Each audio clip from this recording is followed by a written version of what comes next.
అందరికీ హ్యాపీ రక్షాబంధన్ అండి. నాకు ఈ రక్షాబంధన్ అంటే చాలా ఇష్టం. ఒక పండగలా ఫీల్ అవుతూ ఉంటా. ఎందుకంటే నాకు ఒక తమ్ముడు, ఒక చెల్లి ఉన్నారు. నాకు పెళ్ళవక ముందు మా తమ్ముడికి నేను, మా చెల్లి రాఖీ కట్టేవాళ్ళం ఈ రక్షాబంధన్ రోజు. ఇంకా నాకు పెళ్ళయ్యి నేను వేరే స్టేట్కి వచ్చిన తర్వాత ఫస్ట్ టైం అయితే ఒక రాఖీ పంపించాను. అది కరెక్ట్ టయానికి వెళ్ళలేదు. ఇంకా అప్పటి నుంచి విష్ చేస్తూ ఉంటాను. నా బ్లెస్సింగ్స్ ఎప్పుడు నా తమ్ముడికి ఉండాలని ఆ దేవుని కోరుకుంటూ ఉంటాను.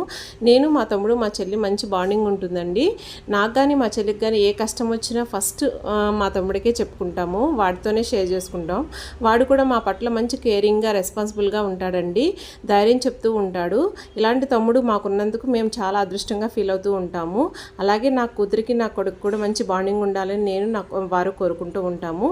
మా బాబు చేత మా పాపకి మంచి గోల్డ్ గిఫ్ట్ మా వారు నెక్లెస్ ఇప్పించారండి. వీళ్ళిద్దరూ కూడా మంచి బాండింగ్గా ఉండి రెస్పాన్సిబుల్గా పెరగాలని నేను, మా వారు కోరుకుంటూ ఉంటాము. ఇంతేనండి మా ఇంటి రాఖీ పండుగ. నచ్చితే